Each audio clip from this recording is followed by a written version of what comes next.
There's a cabin at the end of our garden which is full of junk, it's cold, it's damp, but in this series I'm gonna take it down and I'm gonna build a proper workspace garden studio in its place.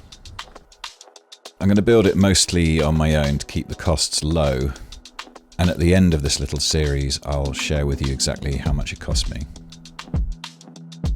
So the first job for me is to clear all this stuff to a different location.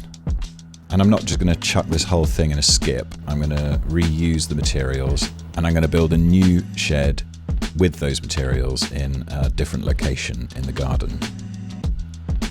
I thought I'd try one of those things, you know, on the internet when people would click their fingers and...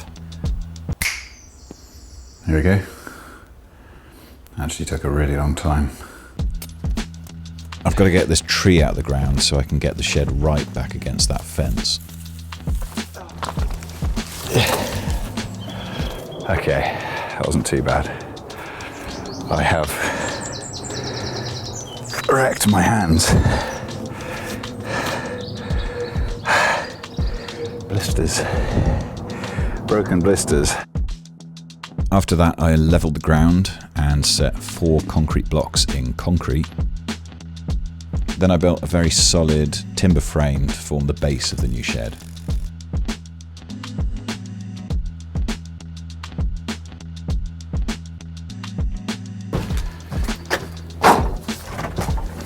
It's always quite good doing this sort of thing because it looks like you've done a lot in a short space of time.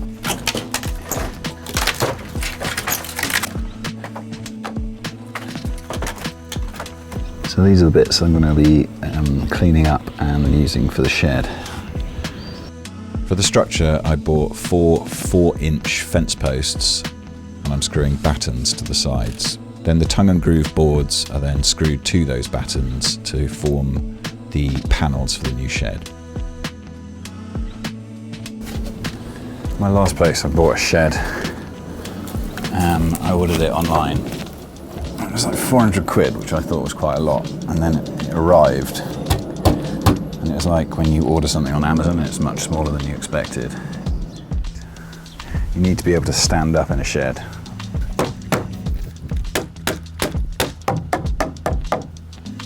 I'm also going to be using the door and the window from the old shed, but the wind did blow the door over and smash all the glass, so I am going to have to replace that.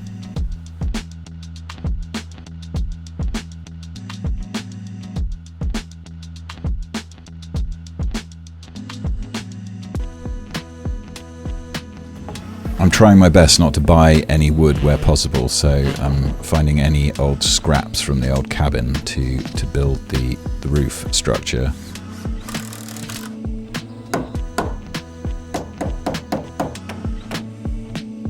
Then again, for the flooring, I'm going to reuse all the tongue and groove floorboards from the cabin.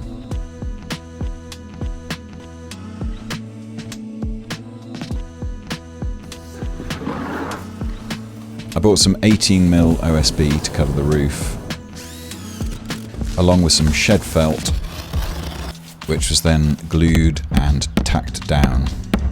Unfortunately, a fox has done some diarrhea on this one, but I am going to have to clean it off because these are the last 3 pieces of wood that I can actually use that are long enough.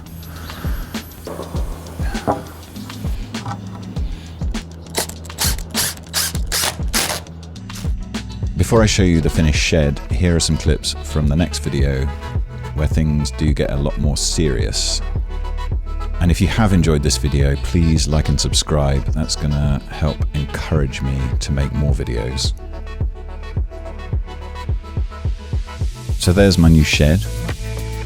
We've gone from this to this, and I've got a new shed that I can stand up in.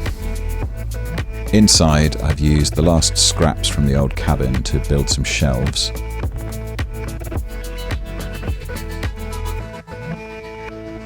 In the next video, I've hired a digger and I'm going to be digging the foundations.